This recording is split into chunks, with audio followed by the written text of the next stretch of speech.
सभी को राम राम, नमस्कार सभी को। दोस्तों आज का जो लेक्चर है फिलहाल इसमें हम बात करने वाले हैं क्लॉजेस के बारे में एंड साथ ही साथ टाइप्स ऑफ सेंटेंस के बारे में। देखो जो कल का लेक्चर था फिलहाल उसमें हमने बात करी फ्रेजेस क्या होती हैं एंड फ्रेजेस और क्लॉजेस में क्या डिफरेंस है और क्या उनमें सिमिलरिटी है, सब कुछ बात कर लिया। और आज प्रॉमिस किया गया था कि आज आपको पढ़ाया जाएगा क्या टाइप्स ऑफ सेंटेंस, साथ ही साथ क्लॉजेस के बारे में। तो लेट्स सी, बिना टाइम गवाए स्टार्ट करते हैं। इसके बारे में हमने एक दो वीडियो पहले भी ले रखे हैं बट कोई नहीं, आइए दोबारा पढ़ लेते हैं एक नए सिरे से। देखो आज हम बात करेंगे क्लॉजेस। सबसे पहली बात ये क्लॉज क्या होती है आपको ये समझना है, और फिर इसके साथ साथ में सेंटेंसेस एंड देयर टाइप्स कि सेंटेंस क्या है, साथ ही साथ उनके टाइप्स क्या है, इन सबको भी समझना है। तो ठीक है, वन बाय वन समझेंगे। फिलहाल एक ही कंसेप्ट है। एक चीज समझना, सबसे पहले सेंटेंस पढ़ेंगे, सेंटेंस के अंदर ही क्लॉज आ जाएगा, बात क्लियर। और साथ ही साथ उनके टाइप्स को भी कवर कर लेंगे। अब बात करेंगे सेंटेंस कैसे होते हैं या सेंटेंस के टाइप्स क्या होते हैं। तो बेटा देखो, सेंटेंस के टाइप्स पढ़ने हो तो सबसे पहले ये डिसाइड कीजिए कि किस बेस पे आप सेंटेंस के टाइप्स की बात कर रहे हो। क्योंकि होता क्या है कि फंक्शन के बेस पे हम सेंटेंस को क्लासिफाई करते हैं, तब ये होते हैं 5 टाइप्स के फंक्शन के बेस पे। और बाई चांस अगर आप उनको क्लासिफाई कर रहे हो स्ट्रक्चर के बेस पे तो ये होते हैं 3 टाइप्स के। तो कुल मिला के अगर आपसे पूछा जाए कि लाइक टाइप्स ऑफ सेंटेंस क्या है, तो बेटा बजाय इसका आंसर देने के आप पहले ये डिसाइड कीजिए जो आपने टाइप्स पूछा वो फंक्शन के बेस पे पूछा या स्ट्रक्चर के बेस पे पूछा। अगर आप पूछ रहे हो फंक्शन के बेस पे तो ध्यान रखना वो 5 टाइप्स के होते हैं, और अगर आप पूछ रहे हो स्ट्रक्चर के बेस पे तो वो 3 टाइप्स के होते हैं। आज जो हम पढ़ने वाले हैं वो ये पढ़ेंगे क्योंकि हमारे एग्जाम में ना डीएसएसबी के अंदर या किसी भी एग्जाम के अंदर बेसिकली इसको आता है, और इसी को लेकर क्या होता है कि हम ज़्यादातर गलतियां करते हैं। तो स्ट्रक्चर के बेस पे जो 3 टाइप्स के सेंटेंस होते हैं आज हम इनको कवर करने वाले हैं। चलिए आइए देखो कुछ एग्जाम्पल ले रहे हैं। पहले Karan worked hard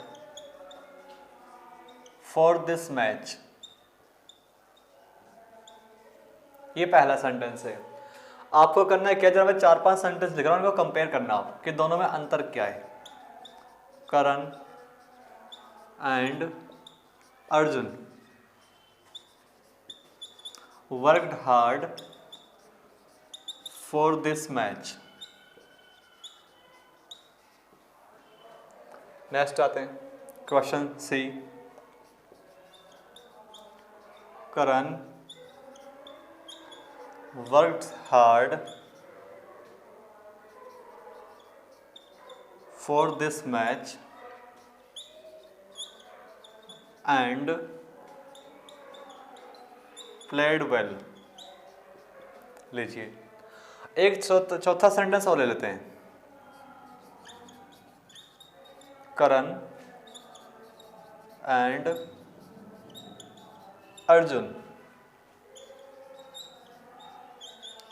worked hard for this match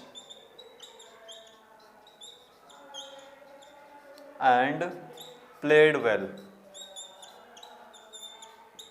चलिए तो कुल मिला के टाइप्स ऑफ सेंटेंस में जो आज हम डिस्कस करने वाले हैं वो करने वाले हैं स्ट्रक्चर के बेस पे कि सेंटेंस के टाइप्स क्या होते हैं।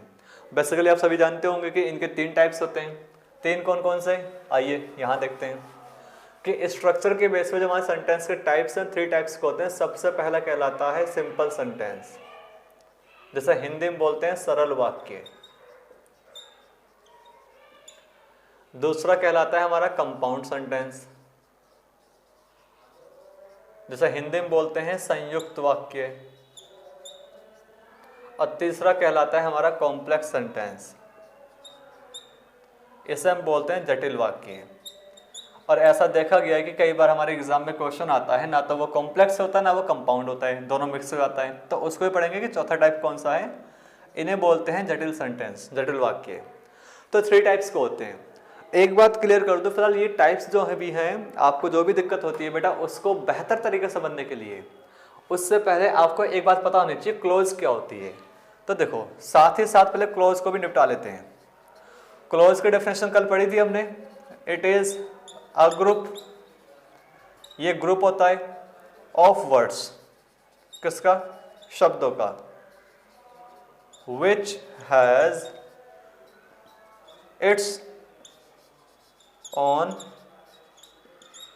सब्जेक्ट एंड प्रेडिकेट, कुल मिला के जिसका खुद का सब्जेक्ट हो साथ ही साथ प्रेडिकेट हो।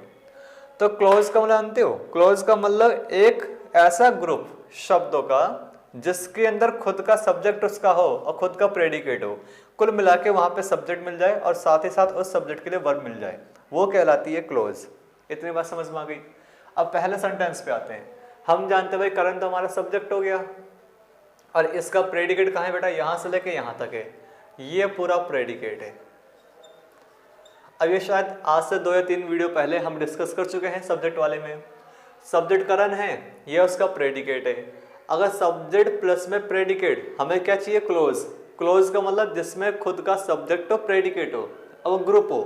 बेटा सेंटेंस करण से लेकर शुरू हो गया, मैच तक फिनिश हो रहा है, पूरा ग्रुप है, एक सेंटेंस है, इसमें सब्जेक्ट ये रहा और ये रहा प्रेडिकेट, कुल मिला के यहां से लेकर यहां तक पूरी एक क्लोज बन गई है। This is called close. तो क्लोज का मतलब ऐसा, मतलब जिसमें सब्जेक्ट और आपको प्रेडिकेट मिल जाए, सब्जेक्ट और उस सब्जेक्ट के लिए आई हुई जो वर्ब है वो साथ साथ मिल जाए, वो कहलाती है क्लोज।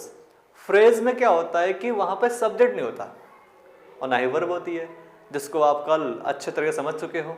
आइए, तो पहले सेंटेंस में क्या भाई, हमारा सब्जेक्ट ये रहा प्रेडिकेट। अब नीचे आते हैं, नीचे देख रहे हैं सब्जेक्ट फिलहाल करण भी है और अर्जुन भी है, जिसकी बात करते हैं वो कहलाता है सब्जेक्ट।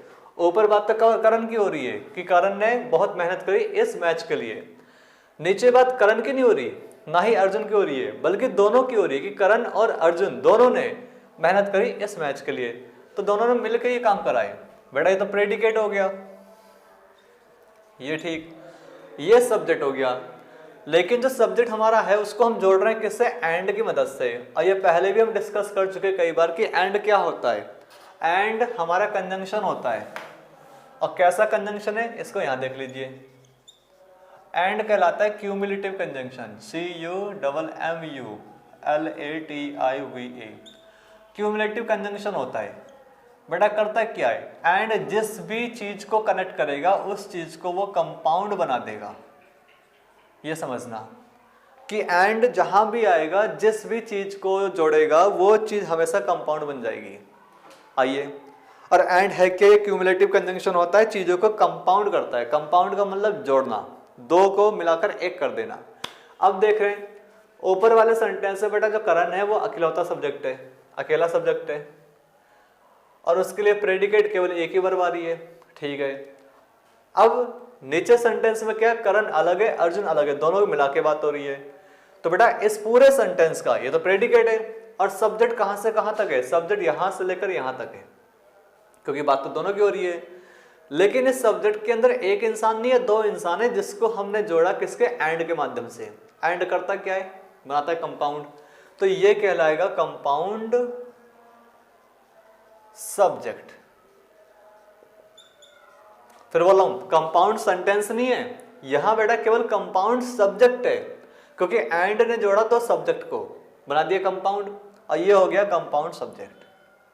तो ऊपर तो नहीं जोड़ा, तो ऊपर क्या होगा बेटा, ये कहलाएगा सिंपल सब्जेक्ट।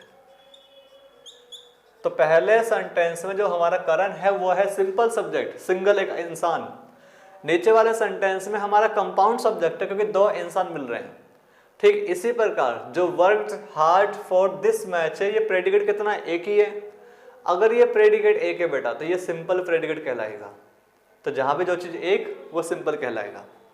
यहां पे आ जाओ, यहां जो प्रेडिकेट है वो भी एक है, तो बेटा ये भी सिंपल प्रेडिकेट कहलाएगा। लेकिन इस सेंटेंस का सब्जेक्ट कैसा है, कंपाउंड है, कोई दिक्कत नहीं। जब भी चीजें कंपाउंड बन जाएं, वैसे दो इंसान हैं, दो इंसान को मिलाकर हमने एक बना दिया सब्जेक्ट, कंपाउंड सब्जेक्ट। अभी ये सिंपल था, ये सिंपल था, मिलके बनेगा कंपाउंड, तो बेटा कोई दिक्कत नहीं, एक सिंगल यूनिट के तौर पे काम करेगा, एक सिंगल यूनिट के तौर पे काम करे, ध्यान रखना ये। तो इसको अब आप एक सब्जेक्ट मानना, वैसे दो इंसान से मिलकर बनाइए, लेकिन इसको एक मानना। अब ये रहा सब्जेक्ट और ये रहा इसका प्रेडिकेट, कुल मिला के ये एक सेंटेंस बन गया यहां से लेकर यहां तक, ये ध्यान रखना। और कंपाउंड क्या है, कंपाउंड सब्जेक्ट है। यहाँ पे नीचे आते हैं, नीचे वाले सेंटेंस में करण हमारा सब्जेक्ट है, तो बेटा करण अकेला है, ये सिंपल सब्जेक्ट कहलाएगा। अब इसके लिए हमने प्रेडिकेट बनाया यहां से लेकर यहां तक, पहला मैच तक।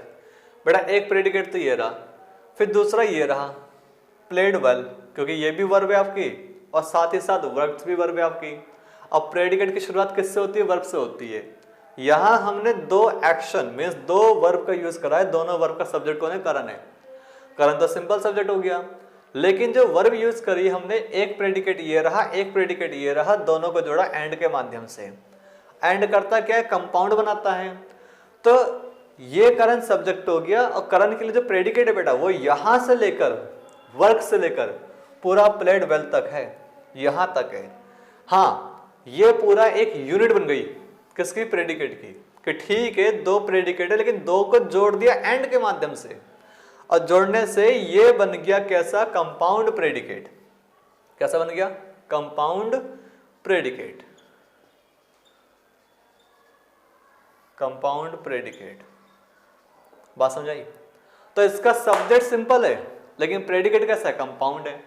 ऊपर वाले में प्रेडिकेट सिंपल था, सब्जेक्ट कैसा है, कंपाउंड है। इससे ऊपर दोनों ही चीज सिंपल थी, तो जब कोई एक चीज होगी तो सिंपल, एक से फालतू दो तो कंपाउंड। इतनी बात समझ में आई। नीचे आते हैं, नीचे देख रहे हैं करण एंड अर्जुन दोनों ही सब्जेक्ट हैं, जुड़ा किससे, एंड के माध्यम से, तो ये कंपाउंड सब्जेक्ट कहलाएगा। बात क्लियर। आगे आते हैं, worked hard for this match, बड़ा ये एक प्रेडिकेट, अब प्लेड वेल ये दूसरा प्रेडिकेट, दो प्रेडिकेट है, इनको जोड़ा एंड के माध्यम से, तो ये भी बन गया कंपाउंड प्रेडिकेट।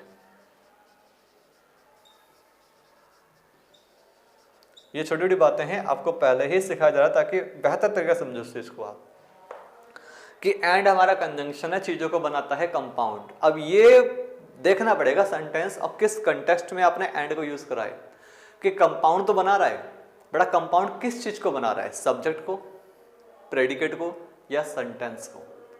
तो पहले वाले सेंटेंस में ये भी सिंपल है, ये भी सिंपल है, और ये एक सब्जेक्ट हो गया, एक प्रेडिकेट हो गया, मिलके बन गई एक क्लोज, सिंगल क्लोज बन गई है।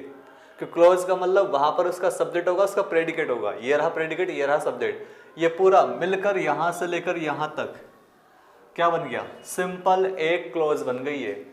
ऐसा सेंटेंस जिसमें क्लोज की संख्या कितनी हो, एक हो, बेटा वो कहलाता है सिंपल सेंटेंस। सिंपल का मतलब सरल वाक्य।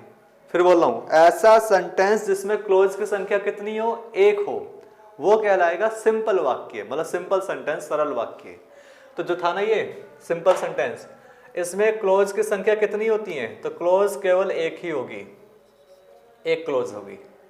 अब नीचे आते हैं, नीचे हम देख रहे हैं भाई सब्जेक्ट हमारा करण से लेकर अर्जुन तक है, इसे एक सब्जेक्ट मानना पड़ेगा क्योंकि जोड़ा एंड के माध्यम से है। ठीक है दो इंसान है लेकिन बन गया कंपाउंड, और कंपाउंड का मतलब ये एक सिंगल यूनिट के तौर पे काम करेगा, तो इसे एक ही मानना पड़ेगा। और इस सब्जेक्ट के लिए प्रेडिकेट हमने यूज करा worked hard for this match, ये रहा, तो एक सब्जेक्ट ये रहा और प्रेडिकेट ये रहा, दोनों मिलके बन गया क्या, क्लोज। कितनी क्लोज है, एक ही तो है।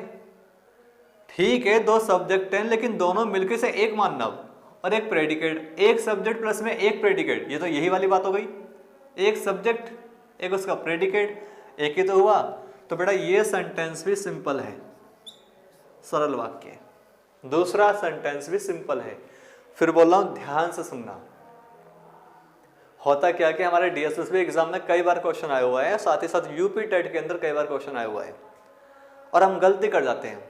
हम ये सोचते हैं कि जहां भी देखा एंड बन गया कंपाउंड सेंटेंस। बेटा ऐसा नहीं है, हर काली टंकी सिंटैक्स नहीं होती, समझना। हर जगह एंड कंपाउंड सेंटेंस बनाएगा ऐसी गारंटी नहीं है। यहां हमने एंड को यूज कर रखा दो सब्जेक्ट को जोड़ने के लिए, तो कंपाउंड सब्जेक्ट हुआ, सेंटेंस कहां से बन जाएगा, कंपाउंड। बात समझ रहे हो, तो कंपाउंड सब्जेक्ट बनाए, उसके लिए प्रेडिकेट एक ही है, तो एक सब्जेक्ट ये रहा, प्रेडिकेट वो रहा, बन गया सिंपल सेंटेंस। आइए नीचे देख रहे हैं करण तो सिंपल है, और इसके लिए जो हमने प्रेडिकेट यूज करा वो कंपाउंड है।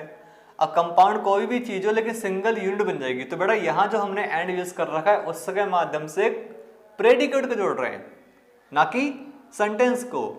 तो एक सब्जेक्ट और यहां से लेकर पूरा वहां तक एक पूरा प्रेडिकेट, ये सेंटेंस भी सिंपल सेंटेंस कहलाएगा, सरल वाक्य।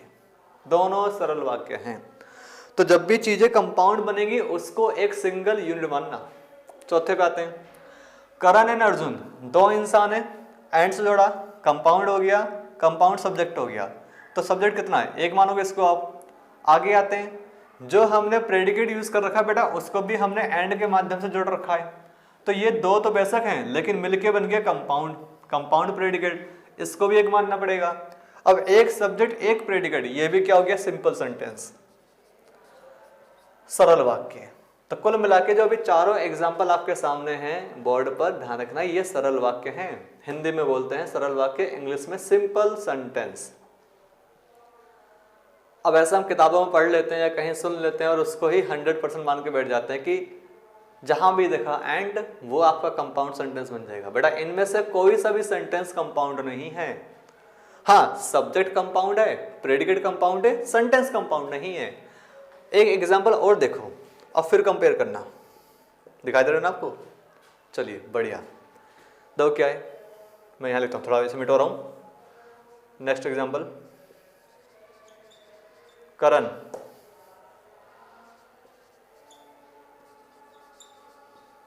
worked hard for this match and Arjun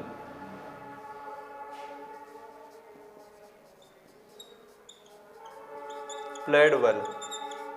लीजिए, करण worked hard for this match and Arjun played well। अब देखो इसमें कहां पर एंड आ रहा है बेटा, एंड ये आ रहा है। इस समय जोड़ा क्या, देखो पहला सब्जेक्ट ये रहा, करण ने मेहनत करी, ठीक है। ये जो बात बोली जा रही है करण के लिए, ये अर्जुन के लिए नहीं है, करण के लिए, ये इसका प्रेडिकेट हो गया। अब हम जानते हैं भाई एक सब्जेक्ट एक उसका प्रेडिकेट मिलके क्या बन जाएगी, क्लोज, एक सिंगल क्लोज बन गई। अगर सिंगल क्लोज है तो कुल मिला के ये हमारा सिंपल सेंटेंस हो गया। सिंपल सेंटेंस शायद दिखाई दे रहा है, नहीं दिखाई दे रहा आपको, नहीं दिखाई देगा तो एक काम करो, समझ जाना बोल रहा हूं मैं, ठीक है ना। ये हमारा सिंपल मतलब एक सेंटेंस बन गया, ठीक। आगे आते हैं, अर्जुन हमारा सब्जेक्ट है और अर्जुन के लिए जो हमने प्रेडिकेट यूज करा वो है प्लेड वेल, ये काम अर्जुन ने करा, ये इसका प्रेडिकेट हो गया। बेटा सब्जेक्ट प्लस प्रेडिकेट मिलके बन गई पूरी क्लोज, तो एक क्लोज ये रही, एक क्लोज ये रही, और जोड़ा किससे, एंड से। अब बेटा यहां पर जो एंड है ना वो दो क्लोज को जोड़ रहा है, सुनना, एंड किसको जोड़ रहा है, दो क्लोज को। क्लोज का मतलब ये मानना कि एक सब्जेक्ट और उसकी वर्ब और एक सब्जेक्ट और उसकी वर्ब, मीन्स एक पूरा कंप्लीट सेंटेंस, कि सिंगल क्लोज एक सेंटेंस कहलाता है। अब ये रही सिंगल क्लोज, तो कहने मतलब कि ये एक सेंटेंस है, ये रही दूसरी क्लोज, ये भी एक सेंटेंस है। तो जो एंड है यहां दो सेंटेंस को जोड़ रहा है। अब एंड करता क्या, बनाता है कंपाउंड, उसने दो सेंटेंस को जोड़ दिया, तो दोनों सिंपल सेंटेंस थे, दोनों को मिलाया क्या बन गया, कंपाउंड सेंटेंस, ये कहलाएगा कंपाउंड सेंटेंस। तो हर काली टंकी सिंटेक्स नहीं होती, फिर भी बात बोल रहा हूं कि हर जगह एंड देखा आपने, हर जगह सेंटेंस कंपाउंड होगा नहीं बेटा। अगर वो दो सेंटेंस को जोड़ रहा है, मीन्स दो क्लोज को जोड़ रहा है, तब बनेगा कंपाउंड, अदरवाइज नहीं, अदरवाइज वो सिंपल रहेगा। अब इन सब एंड में और इस एंड में क्या फर्क है, जहां भी एंड दो सब्जेक्ट प्रेडिकेट इन सब को जोड़ रहा है कोई दिक्कत नहीं, लेकिन जहां एंड दो सेंटेंस मींस दो क्लोज को जोड़ रहा है तो बेटा ध्यान रखना उस एंड से पहले हम कोमा का यूज करते हैं। तो ये सेंटेंस गलत था, इसको राइट करना पड़ेगा, कोमा लगाना पड़ेगा। Excuse me. तो एक क्वेश्चन ये भी उठता है कि एंड से पहले कोमा कब आता है कब नहीं आता। जब भी एंड दो मतलब सेंटेंस को जोड़ेगा और कंपाउंड सेंटेंस बनाएगा तो बेटा उस सेंटेंस में एंड से पहले कोमा आता है, बाकी किसी में नहीं आएगा। आई होप यहां तक आपको सारा कुछ समझ में आ गया होगा। फिलहाल सिंपल सेंटेंस मिले, इससे फालतू कोई चीज नहीं पूछी जाती। सिंपल सेंटेंस को लेकर इतना ही आपके एग्जाम में आता है। अब रह क्या गया, अब रह गया कंपाउंड एंड कॉम्प्लेक्स पढ़ने के लिए। तो सिंपल सेंटेंस से खत्म, अब रह गया कंपाउंड एंड कॉम्प्लेक्स। आइए पढ़ लेते हैं क्या है। इसका स्क्रीनशॉट वगैरह लेते रहना ताकि लिखने में आपको आसानी हो।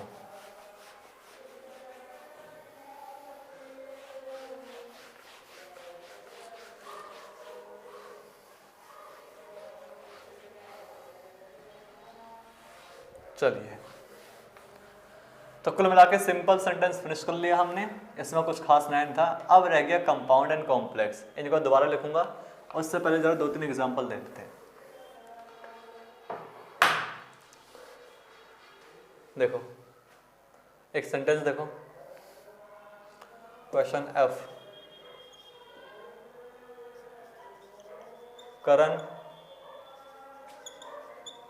दोबारा लिखते हैं, देखो work hard for this match, Karan worked hard for this match and Arjun played well। चलिए एक सेंटेंस और ले लेते हैं,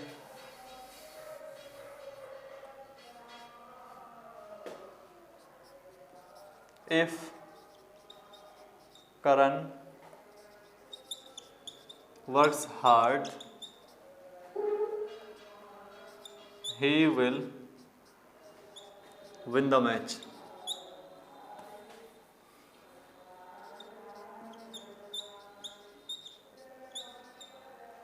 He will win the match।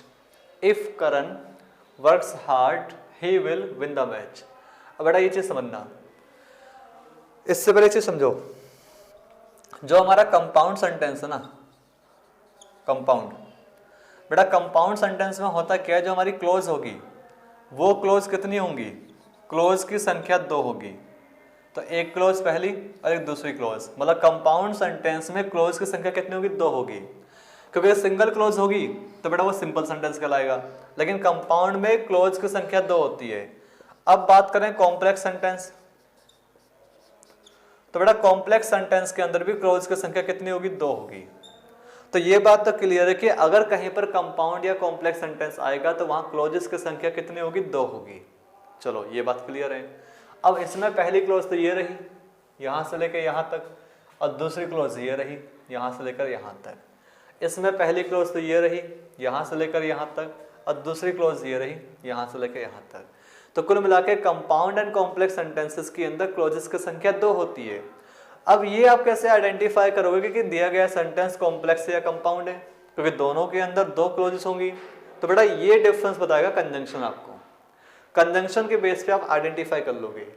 अगर मान लीजिए जो कंजंक्शन आप यूज कर रहा है सेंटेंस में वो फैन बॉयज है, ये निमोनिक से, जो आपको याद करने में काफी आसानी होगी, निमोनिक से फैन बॉयज में से कोई सा कंजंक्शन यूज किया गया है और इस कंजंक्शन के माध्यम से 2 क्लोज जोड़ी आपने, तो बेटा बनने वाला सेंटेंस कहलाएगा कंपाउंड सेंटेंस। अब ये फैन बॉयज जानते हो, F का मतलब फॉर, A का मतलब एंड, N का मतलब नोर, B का मतलब बट, O का मतलब और, Y का मतलब येट और S का मतलब सो। कुल मिला के ये कंजंक्शन है। अगर इन कंजंक्शन के माध्यम से आपने 2 क्लोज जोड़ रखी है तो बनने वाला सेंटेंस आपका कंपाउंड सेंटेंस कहलाएगा। और अगर इन कंजंक्शन के अलावा आपने किसी और कंजंक्शन का यूज कर लिया है, किसी और, जैसे मान लीजिए if, unless, until, when, after, before, as soon as long as, since, by the time, etc। अगर आपने इन कंजंक्शन, जैसे जो नीचे लिखे हुए हैं ये कंजंक्शन, या इसके जैसे और भी बहुत सारे बाकी हैं, कुल मिलाकर फैन बॉयज को छोड़कर, फैन बॉयज वाला जो कंजंक्शन है उसको छोड़कर बाकी जो कंजंक्शन बच गया, अगर आपने इनमें से कोई सा यूज कर रखा है तो बनने वाला सेंटेंस बेटा वो कहलाएगा कॉम्प्लेक्स सेंटेंस। तो कंपाउंड और कॉम्प्लेक्स को अलग कौन करेगा, कंपाउंड और कॉम्प्लेक्स को अलग करने वाला वो होता है कंजंक्शन। आप देखो कंजंक्शन कैसा है, उससे पहचान लोगे आप। अब इफ, अनलेस क्या है, वो कंजंक्शन जो बताते हैं कंडीशन को। बाकी अंटिल से लेकर लास्ट, बाय द टाइम तक, बेटा ये सारे के सारे कंजंक्शन ऑफ टाइम कहलाते हैं। टाइम का एक्सप्रेशन होता है, टाइम को बताने वाले कंजंक्शन होते हैं। इतनी बात क्लियर। अब यहाँ पे आ जाओ, हम देख रहे हैं जो हमने कंजंक्शन यूज करा बेटा कौन सा, एंड। एंड का जानते हो, ये रहा फैन बॉयज, ए का मतलब एंड। तो ये सेंटेंस कैसा हुआ, तो कंपाउंड सेंटेंस हो गया। ये हमारा संयुक्त वाक्य है। इसमें देख रहे हैं, इसमें हमने यूज करा क्या, इफ कंजंक्शन ये रहा नीचे वाले कॉम्प्लेक्स इसमें, तो ये सेंटेंस जो बन रहा बेटा ये कॉम्प्लेक्स सेंटेंस हो गया। चलो इतनी बात समझ में आ गई, बढ़िया। अब इसमें एक चीज और समझना, जो हमारा कंपाउंड सेंटेंस होता है ना बेटा ये रहा, और कॉम्प्लेक्स सेंटेंस ये रहा, इन दोनों में दो दो क्लोज होंगी।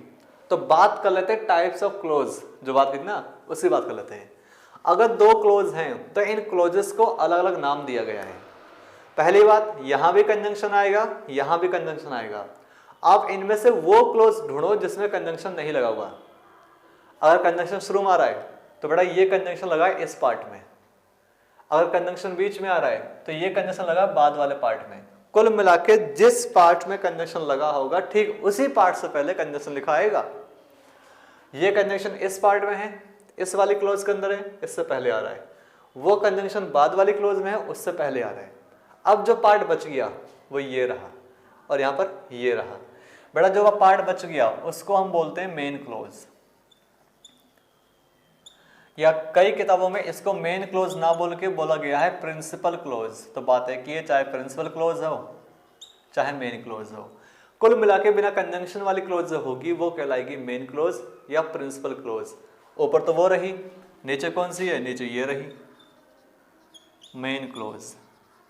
चलो तो एक बात तो क्लियर कि चाहे आपका कंपाउंड सेंटेंस हो चाहे कॉम्प्लेक्स हो, इनमें एक क्लोज तो कॉमन है, कौन सी, मेन क्लोज। यहां भी और यहां भी मेन क्लोज तो रहेगी रहेगी। अब उसका दूसरा नाम प्रिंसिपल क्लोज भी होता है, ध्यान रखना। अब बात रही कि जिन पार्ट में कंजंक्शन लग गया उसे क्या बोलेंगे। तो बेटा सुनिए, जिन पार्ट में कंजंक्शन लग गया, अगर वो कंजंक्शन फिलहाल फैन बॉयज में से कोई है तो बनेगा कंपाउंड सेंटेंस, और वो कहलाएगी कोऑर्डिनेट क्लोज। ये कहलाएगी कोऑर्डिनेट क्लोज। और अगर बाय चांस वो कंजंक्शन फैन बॉयज में से नहीं है, इनमें से कोई सा है, तो वो कहलाएगी सबऑर्डिनेट क्लोज। सबऑर्डिनेट्स। तो कहने का मतलब क्या, जो कंपाउंड सेंटेंस है उसमें तो एक मेन क्लोज होगी और दूसरी कैसी होगी, कोऑर्डिनेट। और जो कॉम्प्लेक्स सेंटेंस है उसके अंदर एक क्लोज तो मेन क्लोज होगी, दूसरी कैसी होगी, सबऑर्डिनेट। ये देखिए, तो बात समझ रहे हो, एक कोऑर्डिनेट्स और दूसरा है सबऑर्डिनेट्स। तो कुल मिला के हमारे दो सेंटेंस होते हैं, कंपाउंड एंड कॉम्प्लेक्स। दोनों के अंदर दो तरह की क्लोज होती हैं। बिना कंजंक्शन वाली जो क्लोज होती है उसको हम बोलते हैं मेन क्लोज, चाहे वो आपका सेंटेंस कंपाउंड है चाहे वो आपका कॉम्प्लेक्स हो। और जिन वाक्यों में फिलहाल आपका कंजंक्शन लग जाता है बेटा, उनको हम बोलते हैं कोऑर्डिनेट या सबऑर्डिनेट। कोऑर्डिनेट तब बोलना अगर वो सेंटेंस कंपाउंड है और फैन बॉयज वाला कंजंक्शन यूज किया गया है तो। सबऑर्डिनेट तब बोलना अगर वो दिया गया सेंटेंस फिलहाल कॉम्प्लेक्स सेंटेंस और उसमें फैन बॉयज के अलावा कोई दूसरा कंजंक्शन यूज किया गया हो तो। ये बात ध्यान रखना। अगर इतनी बात समझ में आ गई तो एक बात और, क्या, कंपाउंड सेंटेंस के अंदर हमेशा पहले मेन क्लोज आती है, कोई दिक्कत नहीं। उसके बाद आती है कौन सी, कोऑर्डिनेट्स। ये भी सही है। और अगर आप ये सोच रहे हो कि नहीं पहले हम उसको लिख दें फिर इसको लिख दें, जैसे एक क्वेश्चन देखो, क्वेश्चन H, मैंने क्या कहा, and Arjun played well.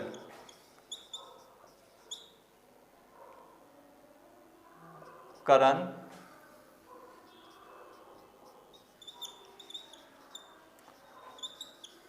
Worked hard for this match. देखिए, तो करा क्या हमने, इस वाले सेंटेंस को चेंज कर दिया, जो कोऑर्डिनेट क्लोज थे उसे पहले कर दिया, मेन क्लोज बाद में।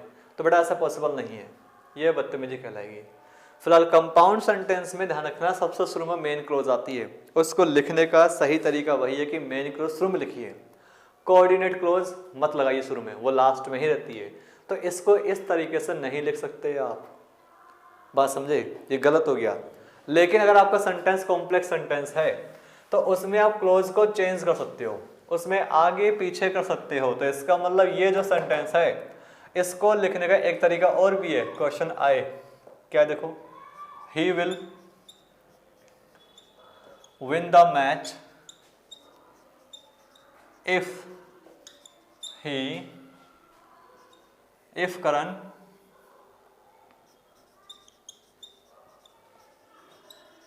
वर्क्स हार्ड, ये रहा। तो बेटा ये तरीका राइट है आपका और ये भी राइट है। कुल मिला के आपका जो कॉम्प्लेक्स सेंटेंस होता है उसको लिखने के दो तरीके हैं। आप चाहो तो सबऑर्डिनेट क्लॉज पहले लिखिए, चाहे लिखिए कोऑर्डिनेट, मर्जी आपकी है। बस एक चीज ध्यान रखना, अगर कंजंक्शन शुरू में आ गया तो कहां पर पहली क्लॉज फिनिश हो रही है, कहां से दूसरी क्लॉज शुरू हो रही है, इस चीज को बताने के लिए आपको बीच में कोमा लगाना पड़ेगा। लेकिन कंजंक्शन बीच में आ गया तो कोई दिक्कत नहीं बेटा, ये कंजंक्शन ही जोड़ रहा है, ये साफ साफ बता रहा है कि यहां से ये वाली क्लॉज फिनिश, यहां से नई वाली चल गई है और ये प्लस कर रहा है, तब कोमा लगाना। अगर कंजंक्शन बीच में आता है तो, कंजंक्शन शुरू में है तो बीच में कोमा आएगा। आई होप इतनी स्टेप बाय स्टेप सारी बातें सीखी हमने, सब कुछ समझ में आ गया होगा। चलिए अब जरा एक चीज और आते हैं, छोटी मोटी एक दो बातें रह गई हैं, उनको भी समझ लेते हैं, साथ ही साथ निपटा लेते हैं। कौन सी बातें? कि जो हमने क्लोज का नाम लिखा ना बेटा, ये मेन क्लोज, सबऑर्डिनेट क्लोज, इनको एक अलग नाम से भी पहचानते हैं। कौन सा नाम है अब ये समझाता हूं, पहले इसको लिख लो पूरा, प्लेड वेल। चलो, इनको बुलाने का एक अलग नाम भी है, कई बार एग्जाम में वो लिखा आता है। देखो कौन सा, जो हमारी मेन क्लोज होती है बेटा वो कहलाती है इंडिपेंडेंट क्लोज। इंडिपेंडेंट इसका मतलब स्वतंत्र, आजाद। तो ये रही हमारी मेन क्लोज। अब ये मेन क्लोज बोलो या इसके अलावा बोल लीजिए प्रिंसिपल क्लोज, दोनों एक ही बात है। और एक दूसरा नाम मैंने बता दिया आपको, इसका मतलब इंडिपेंडेंट क्लोज, जो आजाद है। बात समझ रहे हो? नीचे सेंटेंस में मेन क्लोज कहाँ है, ये रही। तो ये आपकी मेन क्लोज, एमसी का मतलब मेन क्लोज, या पीसी प्रिंसिपल क्लोज। अब ये हमारी इंडिपेंडेंट क्लोज भी कहलाएगी। तो जो आपकी मेन क्लोज होती है वो कहलाती है इंडिपेंडेंट क्लोज। तो कंपाउंड सेंटेंस के अंदर भी आपकी एक इंडिपेंडेंट क्लोज होगी, कॉम्प्लेक्स सेंटेंस के अंदर भी आपकी एक इंडिपेंडेंट क्लोज होगी। बात समझे? अब बात रही ये, जो आपका कंपाउंड सेंटेंस है और उसमें आपके जो क्लोज थी कौन सी, कोऑर्डिनेट्स।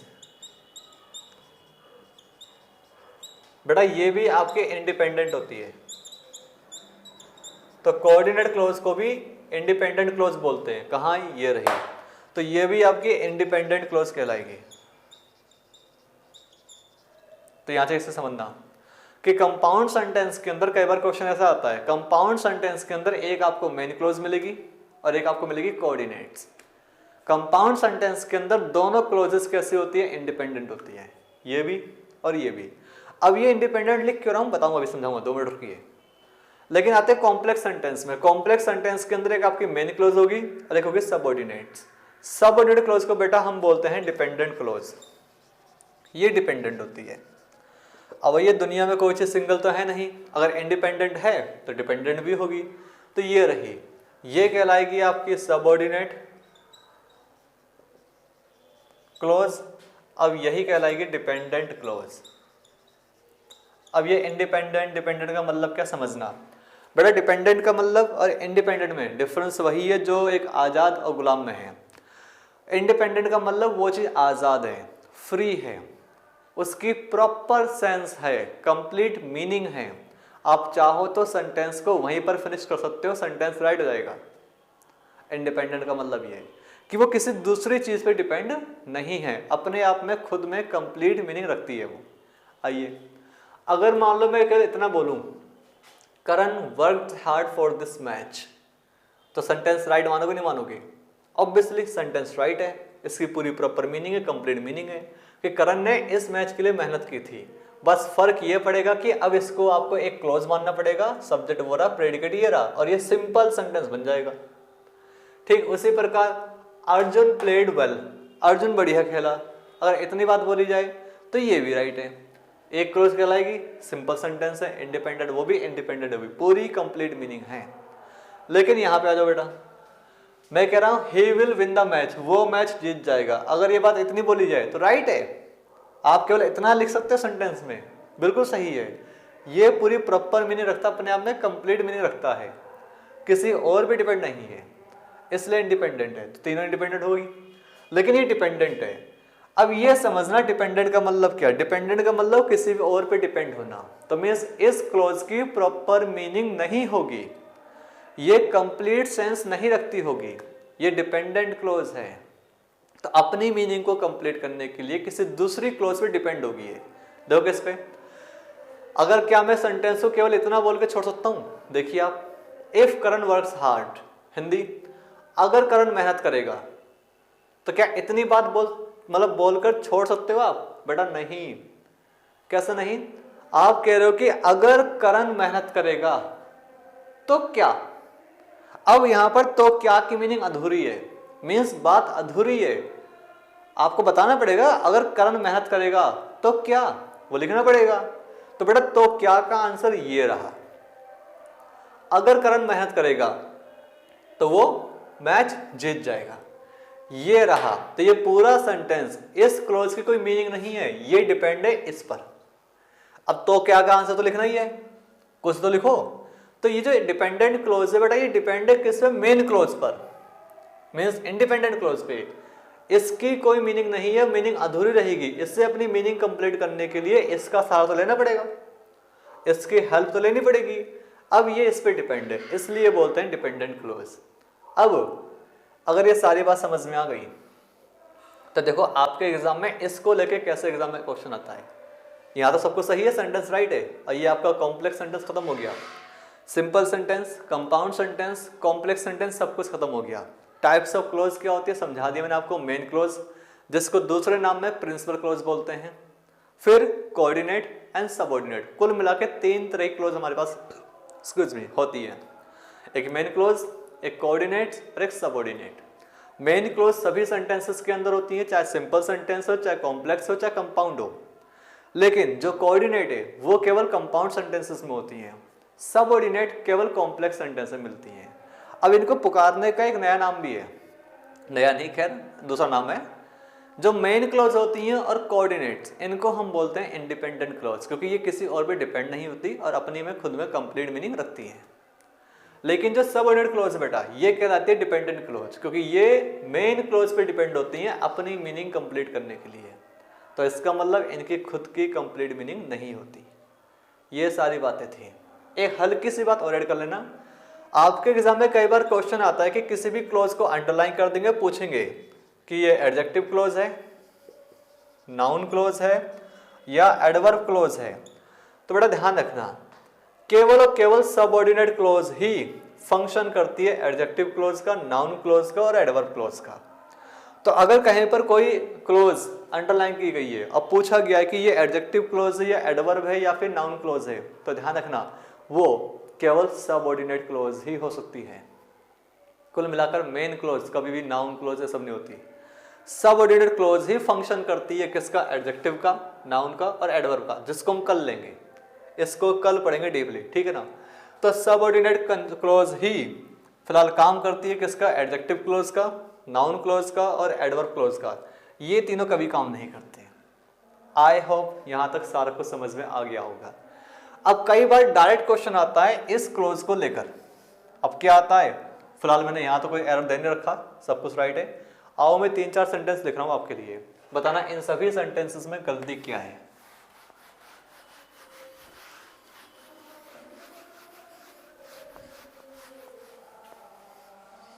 देखो क्वेश्चन नंबर जे, मैं कह रहा हूं he will go abroad after he will finish his studies. लीजिए एक सेंटेंस ये रहा। एक और आते हैं क्वेश्चन के, I will inform you when he will return home। तीसरा सेंटेंस पे आते हैं, question L, Karan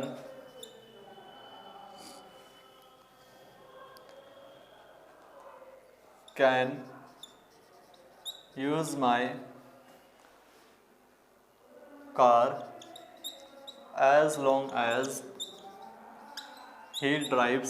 he will drive carefully. Next question M.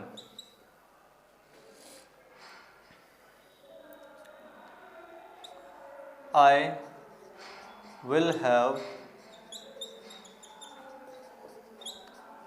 completed this task before you will finish the movie. मतलब जब तक तुम पूरी मूवी फिनिश कर दोगे देखकर, उससे पहले मैं ये टास्क फिनिश कर दूंगा। देखिए, हम जानते हैं कि हमने इन सभी सेंटेंस में एक कंजंक्शन यूज कर रखा है। यहाँ पे आफ्टर, यहाँ व्हेन, यहाँ एज लॉन्ग एज और यहाँ बिफोर, 4 ही सेंटेंस दिए हैं। अब होता है क्या भाई, जो कंजंक्शन है फेन वॉइस तो है नहीं कोई सभी, तो ये बात तो क्लियर कि सारे के सारे सेंटेंस जो बेटा हमारे हैं ये कॉम्प्लेक्स सेंटेंस हैं।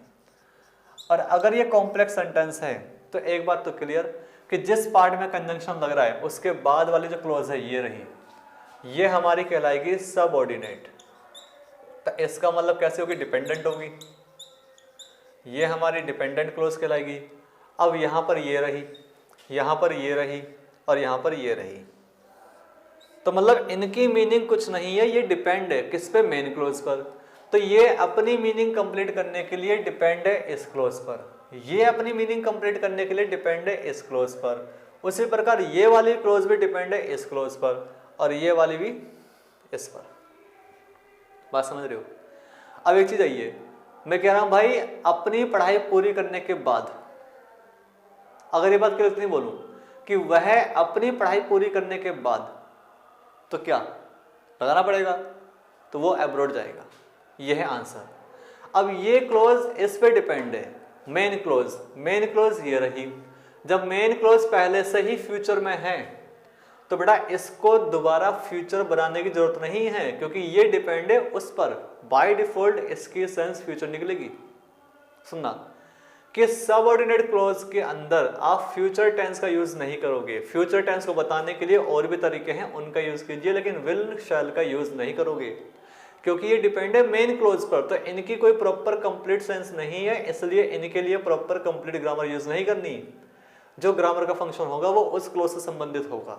तो इसलिए फ्यूचर टेंस में कभी भी विल शैल नहीं आता, बल्कि वहां पे प्रेजेंट का इंडेफिनिट टेंस यूज कीजिए। तो फिनिश कार्ड का फिनिशेस ये करना पड़ेगा। आफ्टर ही फिनिशेस, प्रेजेंट का इंडेफिनिट टेंस। फिर बोल रहा हूं, सबऑर्डिनेट क्लॉज के अंदर विल शैल का यूज नहीं होता, वो डिपेंड है मेन क्लॉज पर। मेन क्लॉज पहले से ही फ्यूचर में है। नेक्स्ट आते हैं, आई विल इन्फॉर्म यू। ये तो फ्यूचर में काम हो रहा है, मैं तुम्हें इन्फॉर्म कर दूंगा। कब? जब वो वापस आ जाएगा। बेशक आपके हिंदी में गा गी गे लिखा आ जाए, लेकिन फिर भी आप फ्यूचर टेंस यूज नहीं करोगे सबऑर्डिनेट क्लॉज के अंदर, तो विल गलत। व्हेन ही रिटर्न्स, प्रेजेंट का इंडेफिनिट टेंस। ठीक उसी प्रकार ही विल, बड़ा यहाँ पे लिखना भूल के ड्राइव, यहाँ ड्राइव आएगा, ही विल ड्राइव केयरफुली। तो इस वाले सेंटेंस में ड्राइव काटो और ड्राइव्स बन जाएगा, ही ड्राइव्स केयरफुली। ठीक उसी प्रकार नीचे वाले सेंटेंस से बेटा विल का काटो और सिंपल फिनिश रहने दो, ही यू फिनिश। प्रेजेंट का इंडेफिनिट टेंस आएगा, ध्यान रखना। सबऑर्डिनेट क्लॉज कभी भी फ्यूचर टेंस में नहीं होती, ये चीज ध्यान रखना। बात समझ में आई? चलो अब एक सेंटेंस है, किसी बच्चे ने मुझे मैसेज किया था कि इसे हम क्या बोलें, ये किस तरह का सेंटेंस होगा। तो आओ जरा एक एग्जांपल देखते हैं लास्ट, और आप बताना कि इसका नाम क्या दोगे आप। क्वेश्चन एन, मैंने कहा आई नो द मैन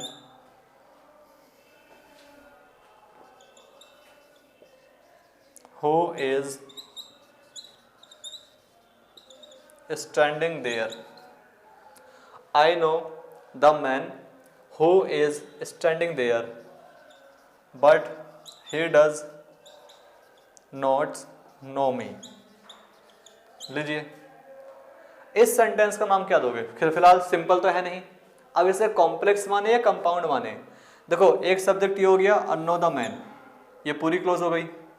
हम देख रहे हैं भाई हु इज स्टैंडिंग देयर, ये बेटा WH वर्ड, WH वर्ड सारे के सारे हमारे कंजंक्शन होते हैं। अब ये फैन बॉयज तो है नहीं, तो ये भी कॉम्प्लेक्स सेंटेंस वाला हो गया। कुल मिला के ये हमारी सब ऑर्डिनेट क्लोज हो गई और ये हमारी मेन क्लोज है। आगे आते हैं, आगे हमने फैन बॉयज में से बट का यूज कर लिया। ये जो क्लोज बनी यहां पर, ये बन गई कोऑर्डिनेट। लीजिए, अब एक सेंटेंस में 2 क्लोज होते हैं, लेकिन यहां तो 3 क्लोज आ गई हैं, और एक सबऑर्डिनेट है, एक कोऑर्डिनेट है और एक हमारी मेन क्लोज है। अब बेटा क्या करोगे आप? तो इसका देखो, ना तो इसे हम पूरा कंप्लीटली कंपाउंड बोल सकते हैं, ना ही पूरा इसको हम बोल सकते हैं कॉम्प्लेक्स। तो एक चौथा टर्म यूज करते हैं, वो क्या होता है? कंपाउंड कॉम्प्लेक्स, या फिर इसकी जगह कॉम्प्लेक्स कंपाउंड। बेटा ये लिखा आएगा। तो किसी बच्चे ने ये मुझे मैसेज किया था स्क्रीनशॉट लेकर, उस यूपी टेट में क्वेश्चन आया था, कुछ ऐसा ही सेंटेंस था। अब ऑप्शन था कि ये सेंटेंस कैसा है। पहला ऑप्शन सिंपल, दूसरा कंपाउंड, तीसरा कॉम्प्लेक्स और चौथा था कॉम्प्लेक्स कंपाउंड। तो बेटा ना तो ये सिंपल है, दूर दूर तक सिंपल नहीं है, कंपाउंड भी नहीं है क्योंकि फिर ये क्या कर रहा है, कॉम्प्लेक्स भी नहीं है, फिर वो क्या कर रहा है। तो इसके लिए बेहतर ऑप्शन होगा कॉम्प्लेक्स कंपाउंड या कंपाउंड कॉम्प्लेक्स। ये ध्यान रखना। अगर ये भी ना मिले तो वहां मिल जाएगा मिक्स्ड सेंटेंस। एक ऐसा सेंटेंस जो खुद में ही मिक्स्ड है। मिक्स का मतलब कंपाउंड भी है, कॉम्प्लेक्स दोनों मिक्स हैं।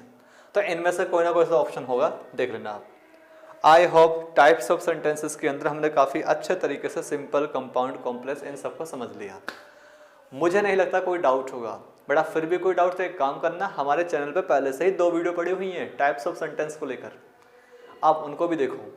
एग्जाम्पल आपको नए मिल जाएंगे उसके अंदर, और बहुत सारी बातें और भी जानने को मिल जाएंगी। ठीक, तो एक ही चीज़ को आप 2 बार देखोगे, दोनों बार सेंटेंसेस अलग हैं लेकिन कंसेप्ट सेम है, तरीका एक ही है, पैटर्न एक ही है, तो वो चीज़ें माइंड में जल्दी बैठ जाएंगी आपको।